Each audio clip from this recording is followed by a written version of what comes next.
Okay, the first thing I'm going to do is read the procedures so that you'll know exactly what's going on. These are the procedures that were received by all of the candidates. The moderator will be a member of the League of Women Voters from outside the district, which is true. I live in Wantagh, so I'm very far outside the district. The candidates for the same office will draw lots to determine the order of speaking. Cards will be distributed by volunteers from the League of Women Voters. Cards will be collected by these volunteers and vetted by League members to assure that they are legible and non-repetitive or abusive. And because of the lack of light here, I'm going to ask you to make sure it's clear. Don't write lightly if it's in pencil, please. Questions must be confined to the issues in the campaign. The questioners should make sure that their questions require 1 minute or less to read. The moderator will attempt to rotate the order of speaking for each question. Each candidate will be allowed 2 minutes for an opening statement.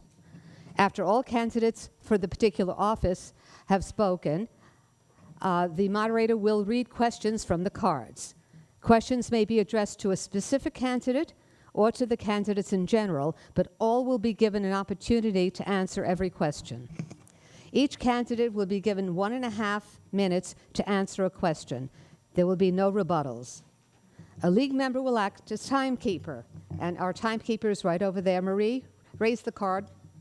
Thank you. The timekeeper will hold up a sign indicating when 30 seconds remain, and again when time is up. When time is up, the speaker will be allowed to finish the sentence. Candidates will have 2 minutes for a closing statement and will speak in the same order as the opening statements. Since the purpose of the meeting is to determine the candidate's views, no substitute speakers will be allowed should a candidate be unable to attend. The use of props, charts, or visuals and the distribution of campaign literature is prohibited.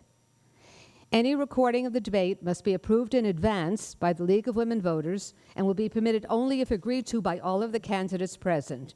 No other recording will be allowed. And that means please make sure that you put away your cell phones because you cannot record it. And I want to add one other thing. Because we really have a lot of candidates and not a lot of time, I'm going to ask you not to applaud anything that is said until the very end for each group of candidates. They need the time. Okay? The first candidates we have are for the position of receiver of taxes, and that's Charles Berman and Ron Rochester. And Mr. Rochester will go first.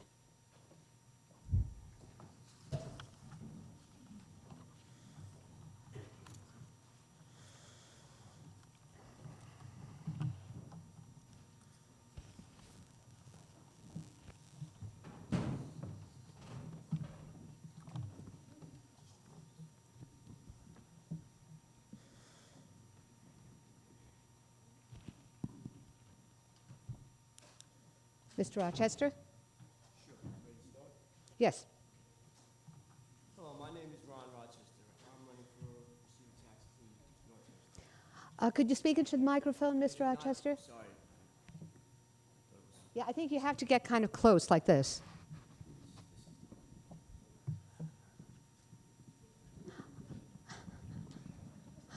Not staying tight here. And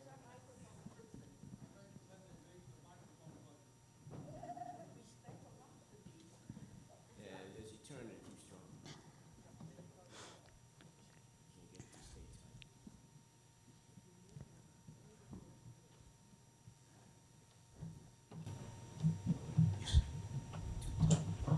All right.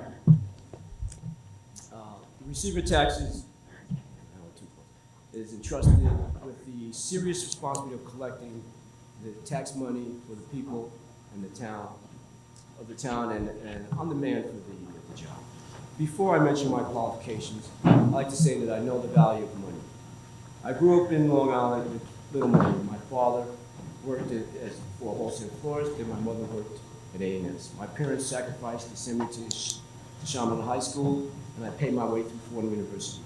I won a fellowship to the University of Southern California, where I got an MBA. I feel I've lived the American dream. Because I started with nothing, I will never take your money or your trust for granted. I respectfully suggest that I am qualified to be your receiver of taxes. I have a bachelor's degree from Fordham University in accounting. I'm a CPA. I have an MBA from the University of Southern California. I've worked 25 years as a federal agent for IRS criminal investigation. And I've worked for many years in the private sector as an assistant controller and an auditor. I'm running for this job because I love this town. My wife, Marie, and I love this place. I have volunteered my time with PYA for over 20 years, coaching football and basketball, and I've coached football with many other PAL. Public service is in my blood, and I want to continue to contribute to my community. I believe I have the experience and the integrity to do that job. If I'm elected, I will be an advocate for the taxpayers of this town. My ears, no, my door will always be open for the taxpayers of this town. I will hire the best professionals to handle the sacred trust of the office of receiver of taxes. I will be dedicated, I'll be honest, and I will be transparent. I have some ideas to improve the office. I would update the antiquated online system. I would make paper tax bill easier to read and understand. Current bill is confusing, and many of our residents still rely on paper bill. The stop sign has gone. Just finish that one sentence, please. I will instruct my folks to treat taxpayers who call and visit with courtesy and respect. Thank you. All right. Mr. Berman, please. Good evening. I'd like to thank the League of Women Voters for publishing our bios, holding this debate, accommodating my schedule so I could celebrate my birthday with my family tonight. And I'd like to thank Paula Blum for moderating and all of you for attending. I am completing my 10th year as receiver of taxes of North Hempstead, and for the record, I do not levy taxes, set the tax rates, or determine the assessments. I oversee the receipt and processing of 288,000 tax payments, including over 10,000 payments made in person and 15,000 made online. I brought the tax office online with the town's 301 call center so we can document, research, and answer more than 25,000 telephone calls per year. I overhauled the tax department website, and we have the most complete catalogs of property tax exemptions in the county. I have online bill pay with low rates for credit card and electronic check payers, informational brochures, email notification, community tax collection sites, and extended hours. And most importantly, I help residents understand how they might lower their property taxes through my community outreach programs. I'm committed to making sure that our residents, including our seniors, get all of the exemptions they're entitled to under the law. I have also concentrated my efforts for the veterans, making sure that all of them will get the exemptions that they're now entitled to on their school taxes. The greatest number of inquiries I get, however, are about the extremely confusing assessment system we have in Nassau County.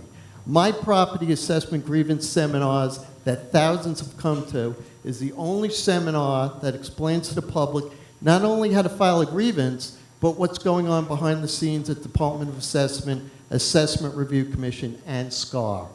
I greatly appreciate the opportunity I was given 4 years ago when I was an elected receiver of taxes, and I hope to be reelected again. Thank you. Thank you. All right.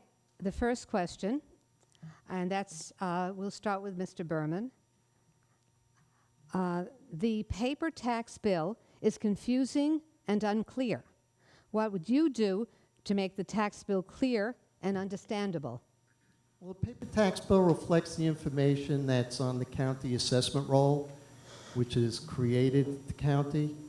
So county basically not only computes the assessment, they get all the tax levies, they get the formulas for the adjusted base proportions, they compute the rates.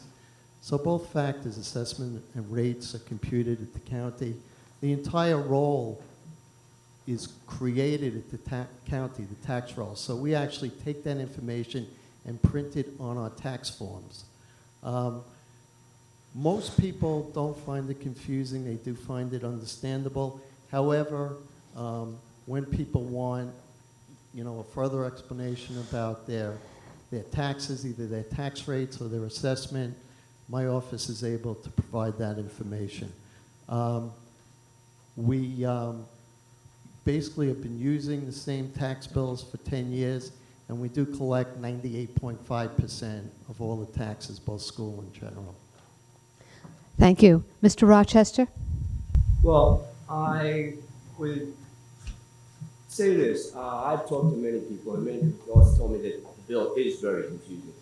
I find it, I'm a CPA, and I don't find it that easy to read. I can understand it, but if the normal person, I think, looks through that bill, they find it very difficult. On top of that fact, I don't know if many of you received your tax bill recently, but I just got mine a few days ago. I got it on October 10th. It was due October 1st. It's late. There's penalties after November 10th. I think that's a little ridiculous. Many other states do it much differently. I don't see why we can't do it differently. I know in Florida, we used to own property down there. We got our bill 4 months before it was due, and there was discounts for it went down, but for every month that before you paid, you got a discount before the due date. So simple things like that I think would be done. I mean, I don't know. I know a lot of people don't get a tax bill, but the lot numbers are different from what you have on your lot number. Like my lot number is a 14, but it's 140. Those are two completely different things. When you try to look it up, and if you don't know that, understand that you have a problem. And those things should be easily cleared up, and the bill should not be such that. All right. Thank you. The next question, and this time we'll start with Mr. Rochester. How can we help residents lower their property taxes? Mr. Rochester? Well, there are a lot of things we can do to help taxpayers lower their property tax. Again, we need to have more forms. I know my home here have forms, but I think we should have more forms. We need to send a lot of information to taxpayers. Not only taxpayers can get to these forms, so we need to get as much information out to them so they can know what to do to reduce their taxes. I think one of the things we need to look at is taking our tax assessment in-house. Take it away from the county. Many other states have their local towns do that. I don't see why we can't. If we had the proper people within the town of North Hempstead, we could assess our own taxes ourselves and reduce, and I think it'd be much more efficient. I think that's just one way we could do it. We need to look at efficiency. We need to look overall and see the way that it's calculated, the way each property is calculated, the way our towns make their expenses. We can overhaul the whole system and try to reduce it. That would be my plan to do that. Thank you. Mr. Berman? So the question is, how do we help residents lower their property taxes? So essentially, that's what I've been doing for the last 10 years.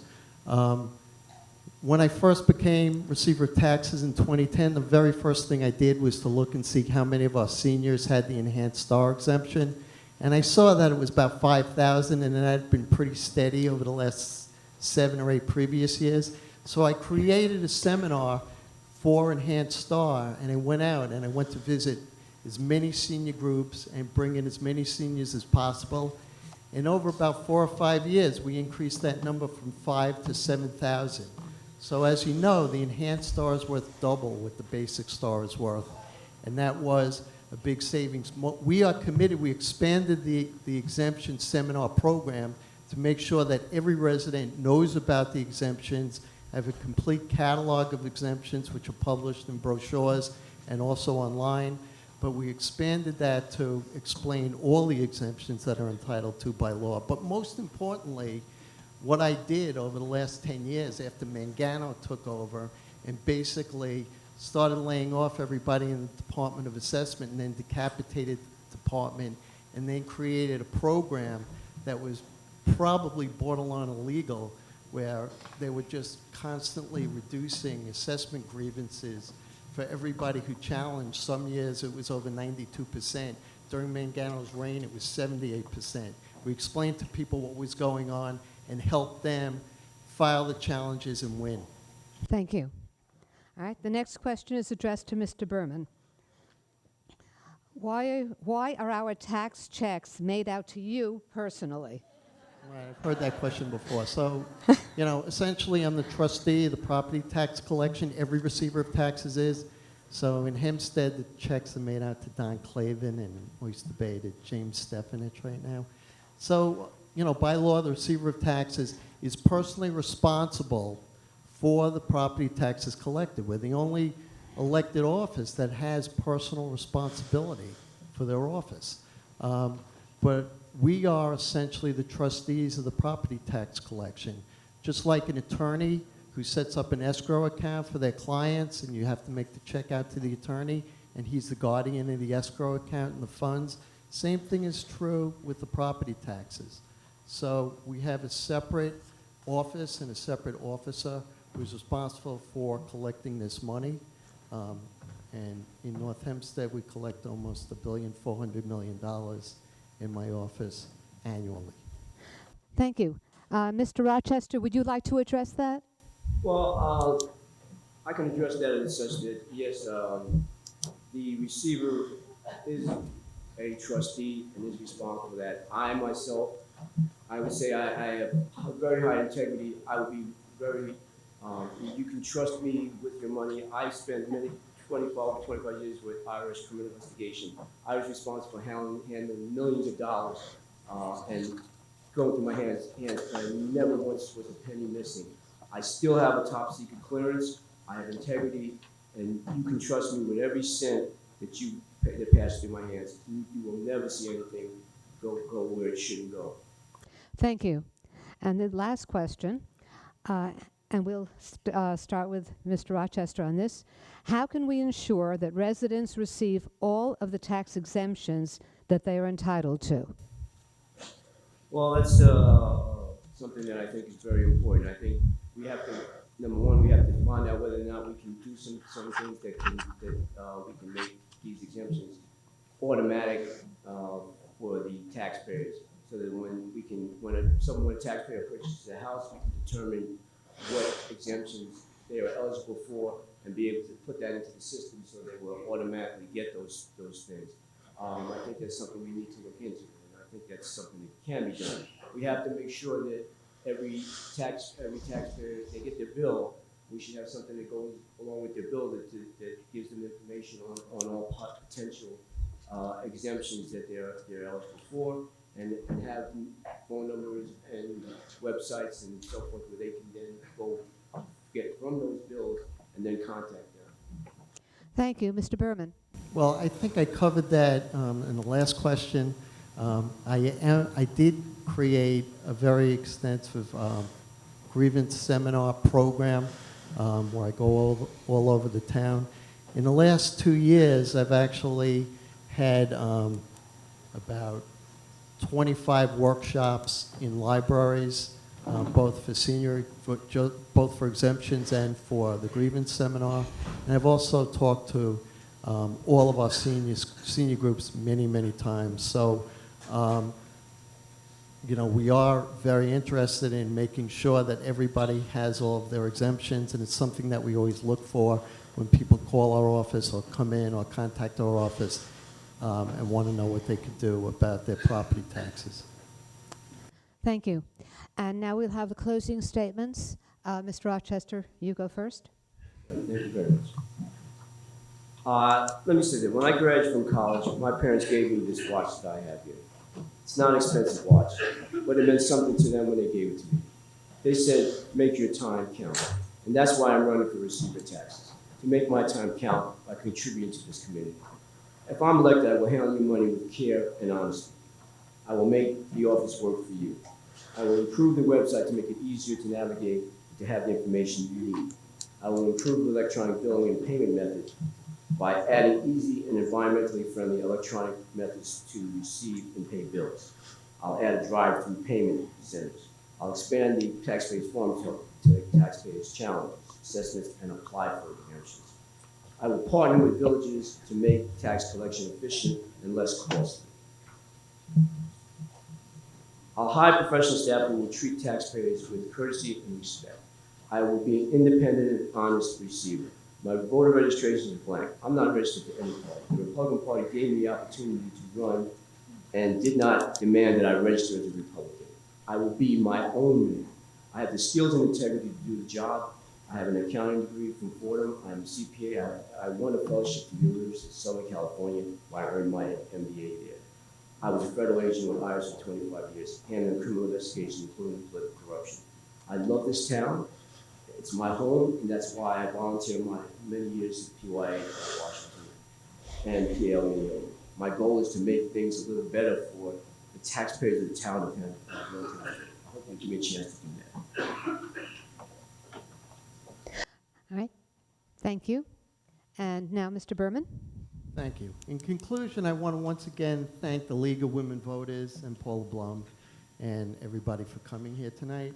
And I want to stress that for the past 10 years, I have offered great educational program and services that our residents have become accustomed to here in the town of North Hempstead, like online bill pay, email notifications, community tax collection site, and extended hours during collections.